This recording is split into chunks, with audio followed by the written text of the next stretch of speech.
तो हेलो दोस्तों, कैसे हो? उम्मीद करता हूँ बहुत ही अच्छे होंगे। तो दोस्तों, आज की क्लास से हिंदी का काव्य खंड लाया हूँ, चैप्टर 3 पद। और पद का लिखा है दोस्तों तुलसीदास। तुलसीदास में जितने भी इस चैप्टर का ऑब्जेक्टिव निकलता है, सारा ऑब्जेक्टिव को कराते हैं एक एक करके। और आप सब लोग वीडियो के अंत तक बने रहना है, ठीक ना। चलिए, और पहला नंबर क्वेश्चन की ओर बढ़ते हैं, ज़्यादा बात न करते हुए। कि कह रहा है कि विनय पत्रिका की भाषा है दोस्तों। जो विनय पत्रिका लिखा गया था, यह ब्रज भाषा में लिखा गया था, ठीक ना। जबकि अवधि में नहीं माना है। अवधि जो ब्रज अवधि का रूप है, मतलब अवधि ब्रज भाषा का रूप है, ठीक ना। लेकिन अवधि पर नहीं माना है, ब्रज भाषा पर लिखना है। राइट आंसर डी होगा। तुलसीदास की माता का नाम था दोस्तों। जो तुलसीदास थे, इनकी माता जी का नाम था होलसी। बहुत अच्छे क्वेश्चन तुलसीदास, जिसके तुलसीदास का जब बचपन में जन्म हुआ था, ये नक्षत्र गुजना कहते हैं, नक्षत्र जिसके काल में हुआ था, नक्षत्र में माना था बहुत अशुभ माना जाता है। इनका जन्म नक्षत्र में हुआ था, इसीलिए अशुभ माना था। और इनके जो माता और पिता थे, अपने बेटों को अपने से अलग कर दिए थे, क्योंकि ये नक्षत्र ये अथी मानते हैं। नक्षत्र में जो आदमी पैदा लगता है, उसे अशुभ माना जाता था, ठीक ना। इसलिए वह घर से भगा दिए थे, जो कि बचपन में ही जिसके चलते फिर भीख मांगते होते, खाते पीते, उनका जीवन काल बीता था, ठीक ना। चलिए, इतना से हो गया और आगे कहानी बताऊँ वहाँ से।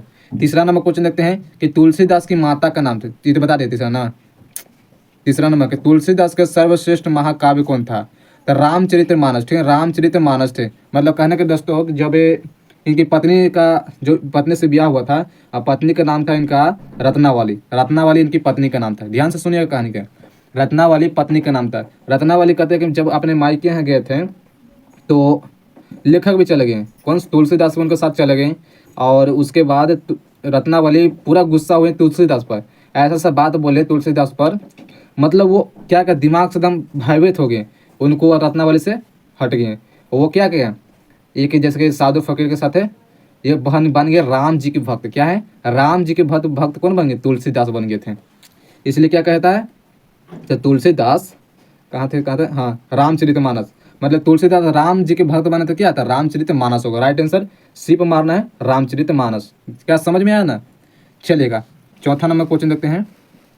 देखिए क्या कह रहा है चौथा नंबर कि हिंदी के सामान्यवादी कवि किसे माना जाता है? मतलब सामान्यवादी कवि माना जाता है तुलसीदास को। राइट आंसर होगा, मतलब महाकवि माना जाता है तुलसीदास को ही माना जाता है, ठीक ना। पांचवा नंबर के गीतावली किसके रचना है? जबकि गीतावली इनका रचना था या तुलसीदास का ही था। राइट आंसर डी होगा, तुलसीदास की गीतावली रचना है। सब ध्यान देना है, बहुत अच्छे अच्छे क्वेश्चन इसमें से कहानी है। और बताता हूँ। कह गोस्वामी तुलसीदास हिंदी के कैसे महाकवि थे? तो जो जातीय, क्या है, जातीय महाकवि कहते हैं। जातीय महाकवि कवि कौन जो कहते हैं? तो तुलसीदास कहते हैं। राइट आंसर ये होगा। सातवां नंबर क्वेश्चन देखना है दोस्तों, तुलसीदास की पत्नी का क्या नाम था? बताया तो दोस्तों, जो तुलसीदास की पत्नी का नाम क्या था? रत्नावली था। जो कि रत्नावली जो तुलसीदास को पूरा डांट फकार करते हैं, जो तुलसीदास क्या है, रत्नावली से छोड़ देते हैं, और उसके बाद रामचरितमानस या राम जी के भक्त बन देते हैं। यह तरह से कहानी था। 8वां नंबर क्वेश्चन देखते हैं कि तुलसीदास किस काल के कवि कहते हैं? मतलब ये तुलसीदास एक किस काल के कवि है? चलिए, option A B C D दिया हुआ है, बताइएगा इसका आंसर क्या होगा। तो ये दोस्तों, यह तुलसीदास हैं, यह भक्ति काल के कवि कहते हैं। मतलब भक्त थे। किनका भक्त हैं? राम जी के भक्त हैं। इसलिए रामचरितमानस 2 चौपाई में लिखे थे। राइट आंसर ये होगा। 9वां नंबर क्वेश्चन देखना है कि तुलसीदास के बचपन का नाम था। हाँ जी दोस्तों, ये थोड़ा सा भुला गए थे। जब इनका बचपन का नाम था राम बोला था, ठीक ना। इसे ध्यान रखना है, बचपन का नाम था राम बोला, जो कि बचपन पर पुकारते थे। और उसके बाद साधु फकीर यानी कि राम जी के भक्त हो गए, उसके बाद क्या बोलते हैं? इनका तुलसीदास के नाम से बोला जाता है। तो राम बोला पर मारना है, ठीक ना। 10वां नंबर क्वेश्चन देखना है। देखिए क्या कह रहा है 10वां नंबर कि कविता वाली की रचना है। बताइए, गीता वाली ये कही है, गीता वाली कही है या कविता वाली कही? तो उनका यहाँ तुलसीदास के ही लिखा हुआ है। राइट आंसर भी होगा। 11 नंबर के तुलसीदास कैसे कवि माने जाते हैं? मतलब तुलसीदास किस तरह कवि मानते हैं? या सामान्यवादी कवि मानते हैं? यानी कि सामान्यवादी कवि मानते कौन? तुलसीदास मानते हैं। राइट आंसर डी होगा। चलिएगा, देखना है दोस्तों क्वेश्चन 12 नंबर। देखिए 12 नंबर क्वेश्चन है कि बरैगे रामायण की रचना? तो रामायण की जज के राम जी के भक्त थे तो तुलसीदास। राइट आंसर हमारा डी मारना है, ठीक ना। समझ में आ रहा है दोस्तों? सबको समझ में आना चाहिए, क्योंकि कहानी के साथ आपको सबको ऑब्जेक्टिव हम बता रहे हैं, ठीक ना। आपको समझना चाहिए 100%, ठीक ना। चलिएगा 13 नंबर का नाम ले भरे उदर एक प्रभु दासी दास कहा, यह पंक्ति शीर्षक बताया गया है दोस्तों तुलसीदास के द्वारा। राइट आंसर सी हो जाएगा, मारना सी नंबर क्वेश्चन पर। चलिएगा देखिएगा 14 नंबर क्वेश्चन पर कि रामचरितमानस की भाषा दोस्तों, जो बताया था रामचरितमानस एक अवधि भाषा में लिखे जाते हैं। राइट आंसर सी होगा, अवधि भाषा के क्या होते हैं? ब्रज भाषा। लेकिन अवधि भी मारना है, रामचरितमानस ये अवधी भाषा में लिखा गया था। 15 नंबर की इनमें से तुलसीदास की कौन सी रचना बताएगा दोस्तों। ऑप्शन दिया हुआ है कि तुलसीदास की रचना है, तो राइट आंसर क्या होगा, तो हमारा पद होगा। ऑप्शन हमारा बी करेक्ट आंसर होगा, तुलसीदास के पद लिखा हुआ है। चलिएगा 16 नंबर क्वेश्चन है कि मानस रामचरितमानस की रचना समय की, मतलब कहने का मतलब है दोस्तों कि रामचरितमानस से तुलसीदास ने किस समय को रामचरितमानस को जिसकी मानत है उसका आयु कब था, तो यह है 1631 में। राइट आंसर हमारा दोस्तों यह होगा 1631 में जो रामचरितमानस के समय था।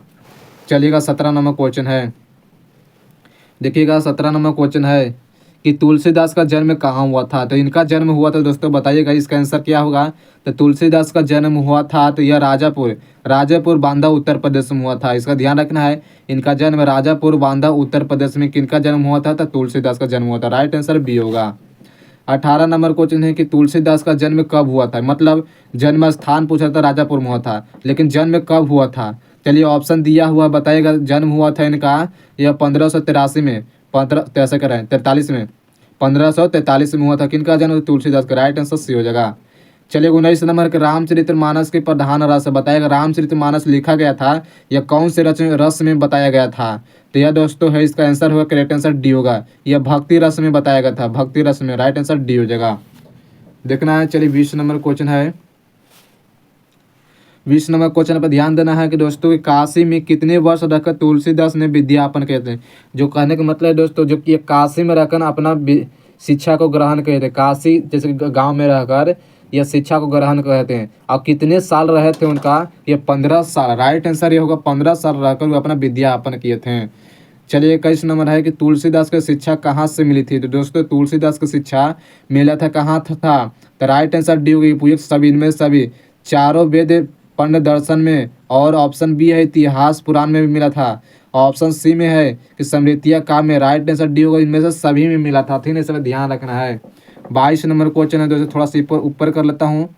अब बिहार बोर्ड एग्जाम बहुत ज़्यादा नज़दीकी आ गया, आप सबको मन लगा के पढ़ना पड़ेगा। 22 नंबर है कि तुलसीदास ने घर की परित्यागी क्यों की थी, लेकिन त्याग क्यों की थी, तो कहने का मतलब कि पत्नी की फटकार के से बताए थे, परिचय में बताया थे। अब वही हम बता देते हैं कि जो पत्नी की फटकार से क्या है, तुलसीदास ने त्याग कर देते अपने घर को। राइट आंसर ये होगा। 23 नंबर है कि तुलसीदास के भक्ति काव्य कैसा था, तो दोस्तों यह विनम्र में भी था और मृत्युभाषी भी था, गंभीर व शांति स्वभाव का था। ऑप्शन नंबर डी होगा, इनमें से सभी हो जाता है। लेकिन जो तुलसीदास थे जो दोस्तों ये ज़्यादा दिन नहीं जिए थे, ठीक ना, इनका तुरंत मृत्यु हो गया था। चलिएगा दोस्तों 25 नंबर क्वेश्चन है, 24 नंबर कि तुलसीदास के पिता का क्या नाम था, तो दोस्तों तुलसीदास के पिता का नाम था, तो इनका राइट आंसर क्या होता है, ऑप्शन नंबर ये होगा आत्माराम दुबे। किनका नाम था, तो तुलसीदास के पिताजी के नाम था, ऑप्शन नंबर ये होगा। 25 नंबर क्वेश्चन है कि तुलसीदास के दीक्षा गुरु, हाँ बताए थे, थोड़ा सा भुला गए थे, तुलसीदास के दीक्षा गुरु के बारे में बताए थे। तो इनका नरहरि दास थे, मतलब कहने का मतलब तुलसीदास को पालन पोषण कौन किए थे घर के भागने के बाद, तो ये नरहरि दास किए थे, और इनका विवाह नरहरि दास ही करवाए थे। और जिनके पत्नी रत्नावली थे उनके पिताजी का क्या नाम था, ऐसे दिन्नुच्छम ऐसे बिच्छुने ऐसे बोला, थोड़ा सा नाम है, थोड़ा सा नाम याद नहीं आ रहा, ठीक ना। तो नरहरि दास थे, इनका पालन पोषण कौन किए थे, तो नरहरि दास तुलसीदास को, ठीक है। राइट आंसर सी हो जाएगा, इसलिए इनका दीक्षा गुरु कहते हैं, और या शिक्षा गुरु कह सकते हैं या दीक्षा गुरु कह सकते हैं, दोनों की हैं। चलिए और मिलते हैं अगले वीडियो के साथ। और आज की वीडियो इतना ही। वीडियो अच्छा लगा तो आज लाइक जरूर करना और सब्सक्राइब तो जरूर करना भाई, ठीक है ना। मिलते हैं और अगले वीडियो के साथ। आज की वीडियो इतना ही।